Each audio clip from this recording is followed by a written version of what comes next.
श्री कृष्ण कन्हैया लाल की जय। श्री निजानंद स्वामी की जय। श्री प्राणनाथ प्यारे की जय। अर्श तुम्हारा मुझ दिल माहे अर्श की शब विशात। खाना पीना सुख सिंगार माहे शब न्यामत हक जात।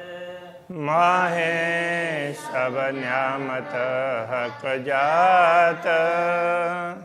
श्री कृष्ण कन्हैया लाल की। तो अपने दिल में अक्षरातीत पूर्ण ब्रह्म परमात्मा का आसन लगाने की बात चल रही है। सब गुज तुम्हारे दिल का जिन मेरा दिल किया रोशन। जेता मता विचार सके सब आया दिल मोमिन। तो ब्रह्मात्माओं के दिल में परम धाम की क्या क्या संपदा आती है तो वो बता रहे हैं। सब गुज तुम्हारे दिल का, धामधनी के हृदय की बातें तो वही है। बातें क्या है कि मुख्य बातें तो प्रेम है। तो उनके हृदय का प्रेम जिससे जिन मेरा दिल किया रोशन, जिसने मेरे हृदय को प्रकाशित किया है। जेता मता बीच अरश के, परम धाम की जो भी संपत्ति है सब इसी में, इसके साथ में संलग्न होती है। कृपा है, प्रेम है, इसी में सब कुछ समाई हुई होती है। वो सब आया दिल मोमिन, ब्रह्मात्माओं के दिल में सब उतर आते हैं जब पूर्ण ब्रह्म परमात्मा को हृदय में बैठाते हैं। तो कया अरस दिल मोमिन हक बैठे उठे खेलाए। तभी ब्रह्मात्मा के हृदय को परमधाम कहा है, क्योंकि स्वयं पूर्ण ब्रह्म परमात्मा उसमें बैठते हैं, उठते हैं और ब्रह्मात्माओं को आनंदित करते हैं, खिलाते हैं। सुख बकाह का अरस रूहें सिफत क्यों कहे दिल जुआएं।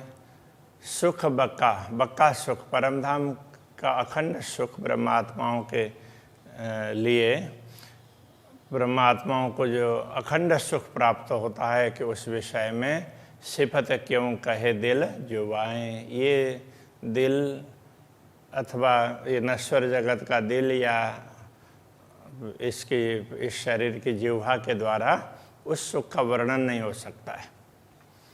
पर दिल जो अंग है, दिल के जो अंग है, धनी अरस तुम्हारा सोए। हृदय के तो जितने भी अंग हैं वो सब हे धाम धनी, वो आपका धाम ही है। अब उसका कंट्रोल सब आपके हाथ में है। तो ये कहना चाह रहे हैं, तुम्हें देखे कहे बातें सुने लेबे तुम्हारी बानी की खुशबुए। इसलिए कि आपकी बातें सुनना, आपके दर्शन करना और आपकी बातों की सुगंध लेना, तो ये सारा तो ये ब्रह्मात्मा कर सकती है।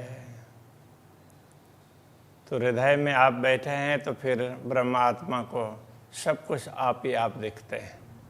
ये कहना चाह रहे हैं।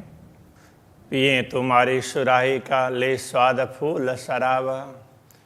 तो आपके सुराही का, आपके पात्र आप प्रेम प्रदान करते हैं तो उस प्रेम को पूरा पात्र भर भर करके हम पीते हैं। ऐसी लेऊ मस्ती महबूब की ज्यों उड़ जावे ख्वाब। तो मुझे ऐसा लगता है कि धामधनी के सानिध्य का ऐसा सुख लूँ, ऐसी मस्ती लूँ जिससे ये सारा स्वप्न उड़ जाए। मुझे स्वप्न का कुछ दिखे ही नहीं, आप ही आप दिखो चारों तरफ। तो इस प्रकार से वो अपने चाहना व्यक्त कर रहे हैं। एक स्वाद दिल देखे तुमको, सुने तुम्हारी बानी की मिठास। तो एक बार यदि ये दिल आपको देख सके, आपके दर्शन कर सके, तो उसको जो स्वाद प्राप्त होता है और सुने तुम्हारी बानी मिठास, आपकी मीठी बाणी सुनने पर उसको और दूसरा स्वाद प्राप्त होता है। इस तरह से एक के बाद एक ऐसे स्वाद मिलते रहते हैं। लेऊं खुशबोए बोलूं तुम सो, तो आपके साथ में मैं बात कर सकूं तो उससे भी वो सुगंधी निकलती है, आपके साथ में बात करने से भी वो शोभा बढ़ती है। और क्यों कहूँ दुल्हा विलास, आपके साथ में आनंद विलास करते हैं तो उसके लिए क्या बताएं। हर चीज़ में सुख है, तो आपके साथ तो आपके सानिध्य में हर प्रकार का सुख है।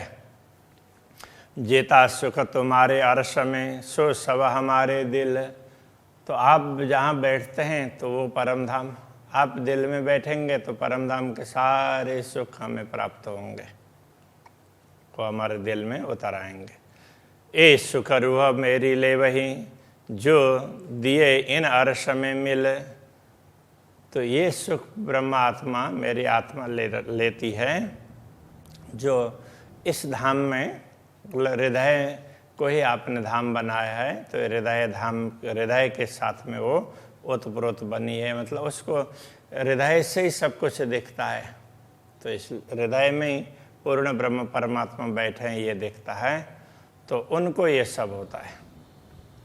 रुआ वर्णन करे क्या होए, जो लो साधन ले निश्वत, आत्मा वर्णन करती रहे उतने मात्रा से तो क्या होगा, जब उसको आपके संबंध का अनुभव होने लग जाएगा तो उसको सचमुच आस्वाद प्राप्त होगा। इश्क इल्म जोश हुकुम ये सब मेहरें पाई न्यामत, परमधाम की संपत्तियों में प्रेम है, ज्ञान, जोश, आदेश, ये सब आपके कृपा से ही प्राप्त होने वाली संपदाएं हैं। दिल के अंगों बिना हक के इत स्वाद लीजिए क्यों कर, तो हमारे दिल के अंग आपके बिना स्वाद कैसे लेंगे, आप होंगे दिल में बैठेंगे तो ही तो आपका स्वाद ले सकेंगे।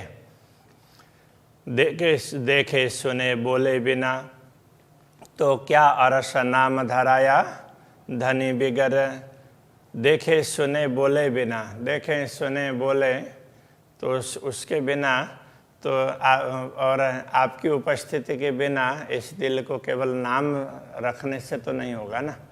अर्श नाम धार्या धनी बिगर, तो धनी के बिना आपकी उपस्थिति नहीं होगी, आपके बिना इसको कैसे परम धाम कह सकते हैं। तो देखना सुनना ये सारा ये आपके होने पर ही हो सकता है। जो माशुक सेजना आई यहाँ, जो प्रियतम परमात्मा इस दिल रूपी शैया पर नहीं आते हैं, देखिया सुनिया न कही बात, तो जब तक नहीं आते तब तक उनके विषय में न देख सकते, उनको देख सकते, न उनके विषय में सुन सकते हैं, न कह सकते। सुख अंग न लियो इन सेज को, ताए निष्फल गई जो रात, तो जो इस सैया का अनुभव नहीं कर सकती है, धामधनी को हृदय में नहीं बैठा सकती है, ऐसी आत्मा के लिए तो ये अंधकारमय जगत, ये रात्रि है तो ये खेल देख रहे हैं, तो ये फेरा ये निष्फल हो जाएगा। अरस तुम्हारा मुझे दिल, माए अरस की सब विषात, इसलिए आपका धाम तो मेरा हृदय है, इसमें परम धाम की सारी संपत्ति, विषात का अर्थ संपत्ति, तो सारी सामग्री, तो सारी सामग्री इसमें है। आप जहाँ होंगे वहाँ सब कुछ हो जाएगा। सब न्यामतें इनमें, अरस बक्का हक जात, सारी संपदा इसी में है, और अरस बक्का हक जात, अखंड धाम और तो ब्रह्मात्माएं सब इसके अंदर ही विराजमान है। पहले वर्णन करूं सिर राखड़ी, अब श्यामा जी के श्रृंगार का वर्णन करते हैं, तो सबसे पहले उनके सिर में राखड़ी नाम का अलंकार है, उसका वर्णन करते हैं। पीछे वर्णन करो शवांग, फिर अन्य अंगों का वर्णन करते हैं। अखंड श्रृंगार अरस को, परमधाम का श्रृंगार है वो तो अखंड होता है। मेरी रूह हमेशा संग, मेरी आत्मा तो सदैव उनके साथ ही रहती है। सिर पर बनी जो राखड़ी, अब उसका वर्णन कर रहे हैं। सिर में अभी तक का ये मंगलाचरण है, अब उनके श्रृंगार का वर्णन करते हैं। पहले सिर की राखड़ी से कर रहे हैं। सिर पर बनी जो राखड़ी, सिर में जो राखड़ी है, किन विध कहूँ शोभा है, उसकी शोभा का क्या वर्णन करें। तो राखड़ी क्या है, तो वो फूल जैसे उसमें फिर अलग अलग प्रकार के उसका आगे आगे वर्णन आएगा। बीच में हीरा है तो उसके चारों तरफ माणिक है, उसके ऊपर में नीलमणि है, इस तरह का ऐसा वो फूल जैसा। तो पीछे तक उसकी डोरी है, पीछे तक पहुंची होती है, तो पीछे बांध करके फिर ऊपर ऐसे लटकाते हैं, तो उसको राखड़ी कहा है। तो इसकी क्या शोभा, इसकी शोभा का क्या वर्णन करें। आसमान जिमी के बीच में एक ही ज्योत खड़ी ले, आसमान और भूमि में ऐसा लगता है कि केवल प्रकाश निकलता है तो इसी से निकल रहा हो, ऐसा लगता है। तो कहने का तात्पर्य इसमें इससे प्रकाश से प्रकाश निकलता है, तो वो काफ़ी महत्वपूर्ण है। गिरदवाए मानिक बने बीच हीरे की ज्योत, तो उस राखड़ी में क्या है, बीच में हीरा है और चारों तरफ मानिक है। किनार ऊपर जो नीलवी, और उसके तीसरी लाइन, तो वो किनार है वो नीलमणि की है। हुई जिमी अंबर उद्योता, तो वो तो भूमि से लेकर के आकाश तक उसकी चमक फैली हुई है। शेथे भी सिर कांगरी, और सिर कांगरी पान, शेथे भी सिर कांगरी, वो मांग भी किस तरह से, सिर में वो कांगरी, वो कांगरी हो ना, उस प्रकार से उसकी भी बड़ी सुंदर डिजाइन है। और सिर कांगरी पान, और सिर में जो पान है दोनों ऐसे इधर पटली है, तो उसमें भी वो उसमें पान जैसे आकार का, तो वो भी आभूषण होता है, तो उसमें भी कांगरी है। इन सिर शोभा क्यों कहूँ अलेखे अमान, तो इस प्रकार सिर की शोभा का क्या वर्णन करें, उसका तो लेखा जोखा ही नहीं होता है, और अमान उसको मापा भी नहीं जा सकता। माए हारे खजूरे बूटियाँ, तो बीच में तो खजूरे, वो खजूरा क्या है कि ऐसे ऐसे ऐसे ऐसे करके, तो ऐसे ऐसे उसमें जैसे खजूर वो होता है ना कीड़ा, तो उसके पैर ऐसे होते हैं, तो उस तरह से। तो ये क्या उसको बोलेंगे कुछ निशान, ये इसमें टोपी में भी है, तो ये जो स्प्रिंग है वो ऐसे ऐसे जुड़ करके उसमें मिल करके बना होता है, उसको खजूरा बोलते हैं, ऐसे आभूषण को। माए हारे खजूरे बूटियाँ, उसमें बूटियाँ हैं, दूसरे खजूरे हैं, ऐसे उनके हार हैं। बीच फूल करता है ज्योता, बीच में फूल है, तो उसकी ज्योति बहुत ज़्यादा है। जुदे जुदे रंगों जवेरा, अलग अलग रंग के रत्न हैं। ठौर ठौर रोशनी होता है, उससे सर्वत्र प्रकाश होता है अलग अलग स्थानों में, मतलब जहाँ उससे प्रकाश ही प्रकाश निकलता है, ये कहने का तात्पर्य है। लाल सेंथे ज्योत जवेर की, दोए पटली समारी सिर, तो लाल सेंथा है, उसमें से भी हीरे की जैसी ज्योति निकलती है, तो वो मांग है, लाल है, तो मानो वो क्या है कि हीरे के कण ही वो उस तरह से मांग की तरह से लगाए हुए हैं, ऐसा लगता है, तो उसमें से ज्योति निकलती है।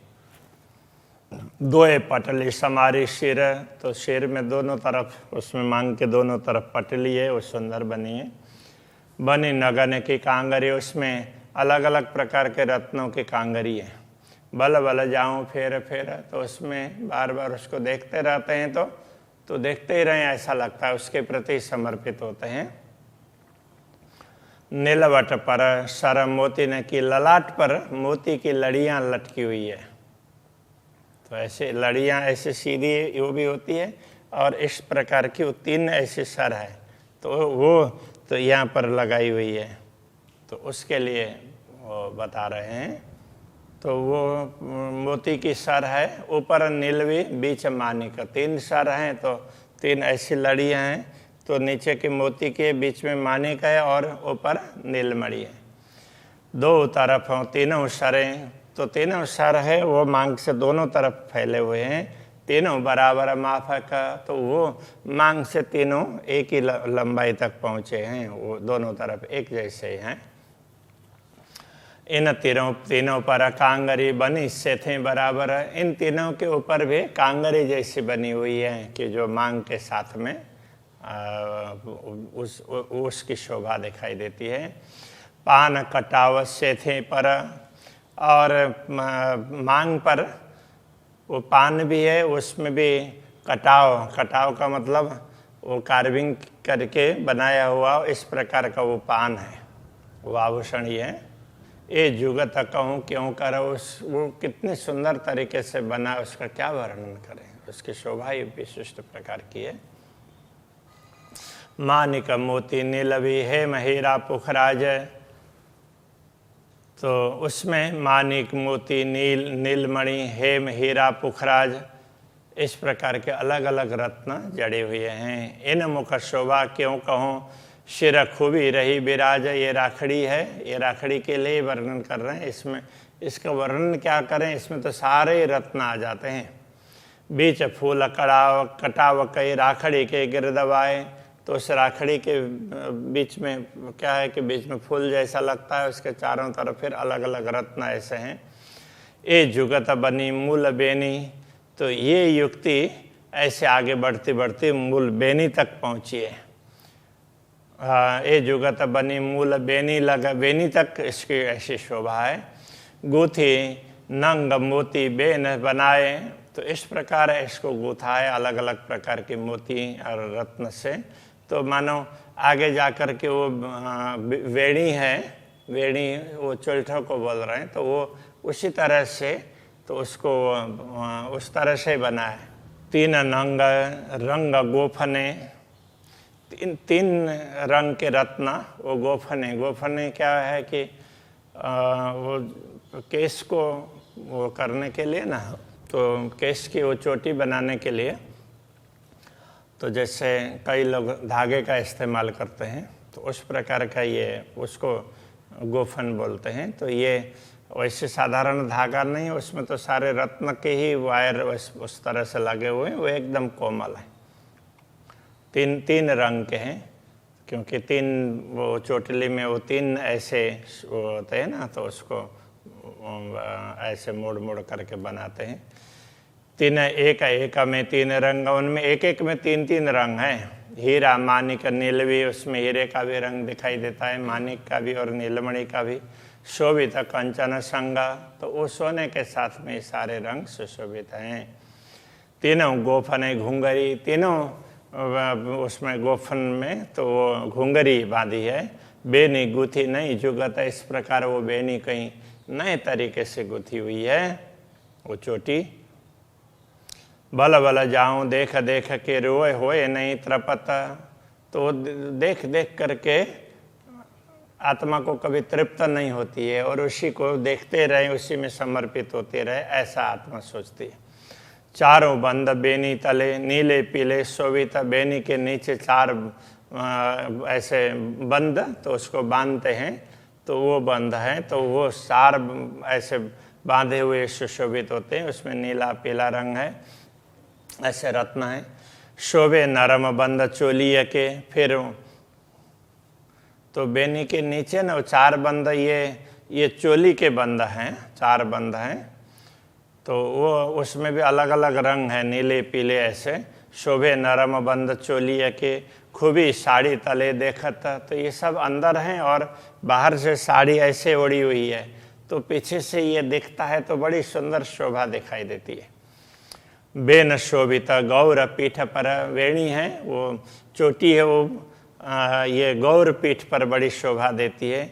चोली और बंद चोली के, चोली और चोली के बंद, तो उसकी शोभा भी विशिष्ट प्रकार की है।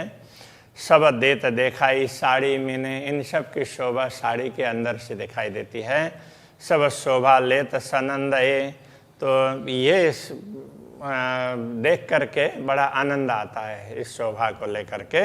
लाल साड़ी कई नकश माहे अनेक रंग के, नंग साड़ी लाल है, उसमें भी विभिन्न प्रकार के नक्काशी चित्रकारी है, अनेक प्रकार के रंग रत्नों के, अनेक रंग के रत्नों की चित्रकारी है। मी नकश न होवे गिनती, इतनी बारीक चित्रकारी है जिसका वर्णन नहीं हो सकता। करे जवेर माहे जंग, तो अलग अलग प्रकार के रत्न हैं, तो वो उनसे प्रकाश निकलता है, तो वो प्रकाश परस्पर द्वंद्व करता है, ऐसा लगता है। सिर पर साड़ी शोभित नीली पेली श्वेत किनार, सिर पर ये साड़ी पूरी शोभित है, पूरा सिर पर ना ऐसे इस तरह से तो वो ढकी हुई होती है, तो वो बड़ी सुंदर। वैसे तो उससे भी कभी इस तरह से होती है, कभी आगे तक घूंघट ले लेती है, अब तो वो तो श्यामा जी की मर्जी है। तो साड़ी में साड़ी के किनार है, उसमें भी नीले पीले सफ़ेद उसके कांगरी है। तीन पर सोहे कांगरी, उनमें वो कांगरी है। करे 5 नंग झलकार, अलग अलग प्रकार के 5 रत्न हैं, वो उसकी चमक उसमें से निकलती है। साड़ी कोर किनार पर, साड़ी के किनार पर, तो वो किनार पर जो कोरा उस कोर बोलते हैं उसके किनार ही, तो ये किनार पर के किस प्रकार से नंग कांगरी शोभित, ये कांगरी है अलग अलग रत्नों की जैसी लगती है, रत्नों की है। फूल बेल कई खजूरे, उसमें कई प्रकार के फूल हैं, तो क्योंकि तो उसमें क्या है कि पहले तो ये किनार पर न वो ऐसी वो पूरी पट्टी जैसी वो होती है, उसके ऊपर में फिर वो कांगरी होती है, तो वो बड़ी विशिष्ट प्रकार की है। तो उसमें फूल बेल खजूरे ये सब है। छेड़ों मीने झलकता, वो किनार तक वो सब उसमें से चमक निकलती है। कई छापे बूटी नकश नंग साड़ी बीच अपार, कई प्रकार के छापे हैं, बूटी हैं, तो ऐसे इस प्रकार की नक्काशी है। ऐसे साड़ी में विभिन्न प्रकार के रत्न हैं जिनका पारावार नहीं है। कई नंग रंग झल के बीच में कई प्रकार के रंग के रत्न बीच बीच में चमकते रहते हैं। शोभा न आवे माहे सुमार, इस प्रकार साड़ी की शोभा सुमार में नहीं आती है का तात्पर्य उसको शब्दों के द्वारा व्यक्त नहीं किया जा सकता, उसका पारावार नहीं। तो चलो अभी के प्रसंग को यहीं रखते हैं। श्री कृष्ण कन्हैया लाल की जय। शोभा नावे माहे सुमार, शोभा न आवे माहे सुमार, कई छापे बूटी नकश, कई छापे बूटी नकश, रंग साड़ी बीच अपार, रंग साड़ी बीच अपार, कई नंग रंग झलके बीच में, कई नंग रंग झलके बीच में,